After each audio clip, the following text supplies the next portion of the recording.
বিধিবিধান পরিবর্তন করেন, আগামীকাল নাহলে ইলেকশন কমিশন ঘেরাও হবে। প্রতীক্ষার প্রহর ফুরিয়ে যাচ্ছে, ঘনিয়ে আসছে ভোটের দিন। নানা জল্পনা কল্পনা চুলচেরা বিশ্লেষণ ছাপিয়ে দুয়ারে কড়া নাড়ছে নতুন দিনের বাংলাদেশের ১৩তম নির্বাচন।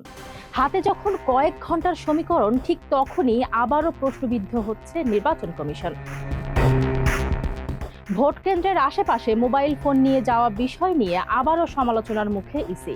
কেন্দ্রের ৪০০ গজের মধ্যে প্রিজাইডিং অফিসার, পুলিশ ইনচার্জ ও নির্বাচন সুরক্ষা ২০২৬ অ্যাপ্লিকেশন ব্যবহারকারী ২ জন আনসার সদস্য ছাড়া কোনো ব্যক্তি মুঠোফোন নিয়ে যেতে পারবে না, এমন নিষিদ্ধের নির্দেশনা জারি হওয়ার পর থেকেই সচেতন নাগরিক মহল থেকে শুরু করে রাজনৈতিক মহলে নানা প্রশ্নের তীরে আবারও ইসি। নির্দেশনায় আরও বলা হয়েছে, ভোট গ্রহণের দিন কেন্দ্রের ৪০০ গজ এলাকার মধ্যে সাধারণ ভোটার, প্রার্থী কিংবা অন্য কোনো ব্যক্তি মোবাইল ফোন বহন বা ব্যবহার করতে পারবে না। এই আদেশ অমান্য করলে আইনানুগ ব্যবস্থা নেওয়া হবে। এই নিষেধাজ্ঞা দেওয়ার কারণে ভোটারদের মধ্যে আলোচনা সমালোচনা শুরু হয়েছে। কেউ বলছেন বৃদ্ধ ও দূর থেকে আসা ভোটারদের ভোগান্তি হবে, আবার কেউ বলছেন নির্বাচনে অনিয়ম হলে তা প্রচারে আসবে না। এ কারণে ইসিকে আবারও বিষয়টি বিবেচনার অনুরোধ করছেন অনেকেই। ইসির এমন নির্দেশনায় তীব্র নিন্দা ও প্রতিবাদ জানিয়েছে বাংলাদেশ জামায়াতে ইসলামী।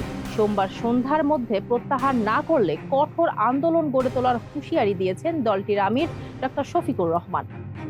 সোমবার রাজধানীর মোহাম্মদপুর এলাকায় নির্বাচনী প্রচারণায় অভিযোগ করে বলেন, অন্যায়ের বিরুদ্ধে যখন জুলাই আন্দোলন হয়েছিল তখন ইন্টারনেট বন্ধ করে দেওয়া হয়েছিল যাতে হত্যা বৈধ করা যায় এবং অন্যায় লুকিয়ে রাখা যায়। নির্বাচনের দিন ৪০০ মিটারের ভিতরে সব ধরনের রেকর্ডিং বা ক্যামেরা, মোবাইল সবকিছুকে তারা নিষিদ্ধ করতে যাচ্ছেন।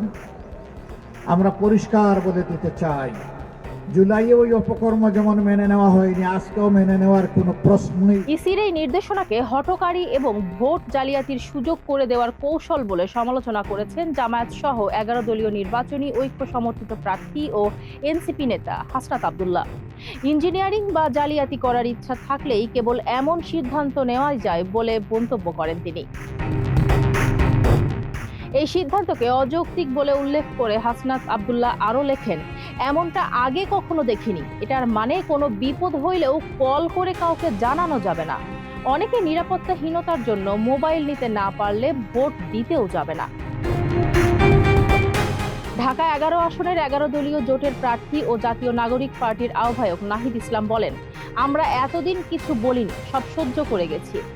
নির্বাচনের দ্বার প্রান্তে এসে এই ধরনের ভোট কারচুপি, মিডিয়াকে ব্ল্যাকআউট করে দেওয়া হবে, মানুষের তথ্য অধিকারকে রোধ করে দেওয়া হবে। এই ধরনের কোনো আইন করা হলে সেই আইন মেনে নেওয়া হবে না। থাকতে থাকতে এই বিধিবিধান পরিবর্তন করেন, আগামীকাল নাহলে ইলেকশন কমিশন ঘেরাও হবে। এছাড়াও ডাকসু ভিপি সাদিক কায়েম পঞ্চগড় ১ আসনের মনোনীত প্রার্থী সার্জিস আলম এ ব্যাপারে ইসিকে এক হাত নেন। তবে নানা সমালোচনার পর অবশেষে মোবাইল নিয়ে সাংবাদিকদের ভোট কেন্দ্রে প্রবেশের নিষেধাজ্ঞা প্রত্যাহারের আশ্বাস দিয়েছে নির্বাচন কমিশন। ফারজানা হাসিন, মানবকণ্ঠ।